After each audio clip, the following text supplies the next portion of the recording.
ध्वज नवमी व्रत कथा। भगवान श्री कृष्ण बोले, महाराज, भगवती दुर्गा द्वारा महिषासुर के वध किए जाने पर दैत्यों ने पूर्व वैर का स्मरण कर देवताओं के साथ अनेक संग्राम किए। भगवती ने भी धर्म की रक्षा के लिए अनेक रूप धारण कर दैत्यों का संहार किया। महिषासुर के पुत्र रक्तासुर ने बहुत लंबे समय तक घोर तपस्या कर ब्रह्मा जी को प्रसन्न किया और ब्रह्मा जी ने प्रसन्न होकर उसे तीनों लोक का राज्य दे दिया। उसने वर प्राप्त कर दैत्यों को एकत्रित किया तथा इंद्र के साथ युद्ध करने के लिए अमरावती पर आक्रमण कर दिया। देवताओं ने देखा कि दैत्य सेना युद्ध के लिए आ रही है, तब वे भी एकत्रित होकर देवराज इंद्र की अध्यक्षता में युद्ध के लिए आ डटे। घोर युद्ध प्रारंभ हो गया। दानवों ने इतना भयंकर युद्ध किया कि देवगण रण छोड़कर भाग गए। दैत्य रक्तासुर अमरावती को अपने अधीन कर राज्य करने लगा। देवगण वहां से भागकर क्रक्षत्रापुरी में गए, जहां भव वल्लभा दुर्गा निवास करती हैं। चामुंडा भी नव दुर्गा के साथ वहां विराजमान रहती हैं।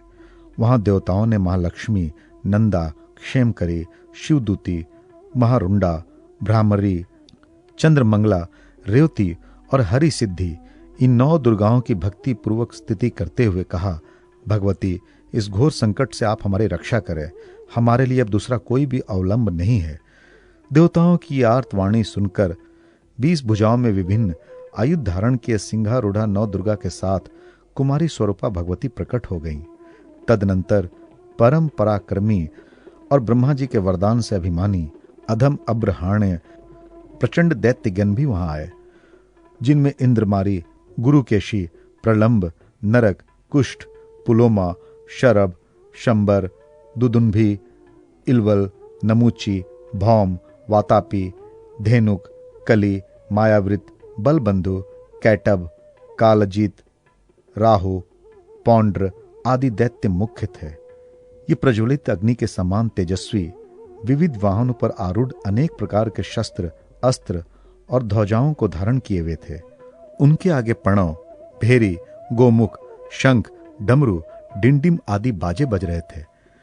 दैत्यों ने युद्ध आरंभ कर दिया और भगवती पर शर, शूल, परिग, पट्टिश, शक्ति, तोमर, कुंत, शतघ्नि, गदा, मुदगर आदि अनेक आयुधों की वृष्टि करने लगे। भगवती भी क्रोध से प्रज्वलित हो दैत्यों का संहार करने लगी। उनके ध्वज आदि चिन्हों को बलपूर्वक छीनकर देवगणों को सौंप दिया। क्षण भर में उन्होंने अनंत दैत्यों का नाश कर दिया। रक्तासुर के कंठ को पकड़कर पृथ्वी पर पटक कर त्रिशूल से उसका हृदय विदीर्ण कर दिया।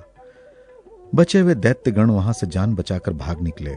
इस प्रकार देवकी की कृपा से देवताओं ने विजय प्राप्त कर करछत पुत्र में आकर भगवती का विशेष उत्सव मनाया। नगर तोरणों और ध्वजाओं से अलंकृत किया गया। राजन, जो नवमी तिथि को उपवास कर भगवती का उत्सव करता है तथा उन्हें ध्वज अर्पण करता है, वह अवश्य विजयी होता है। महाराज, अब इस व्रत की विधि सुनिए। पौष मास के शुक्ल पक्ष की नवमी तिथि को स्नान कर पूजा के लिए पुष्प अपने हाथ से चुने और उनसे सिंह वाहिनी कुमारी भगवती का पूजन करें। साथ ही विविध ध्वजाओं को भगवती के सम्मुख स्थापित करें और मालती पुष्प, धूप, दीप, नैवेद्य, गंध, चंदन, विविध फल, माला, वस्त्र, दधि एवं बिना अग्नि से सिद्ध विविध भक्ष्य भगवती को निवेदित करें एवं मंत्र को पढ़ें। फिर कुमारियों एवं देवी भक्त ब्राह्मणों को भोजन कराएं, क्षमा प्रार्थना करें, उपवास करें या भक्ति पूर्वक एक भुक्त रहें। इस प्रकार से जो पुरुष नवमी को उपवास करता है और ध्वजाओं से भगवती को अलंकृत कर उनकी पूजा करता है, उससे चोर, अग्नि, जल, राजा, शत्रु आदि का भय नहीं रहता। इस नवमी तिथि को भगवती ने विजय प्राप्त की थी, अतः यह नवमी इन्हें बहुत प्रिय है।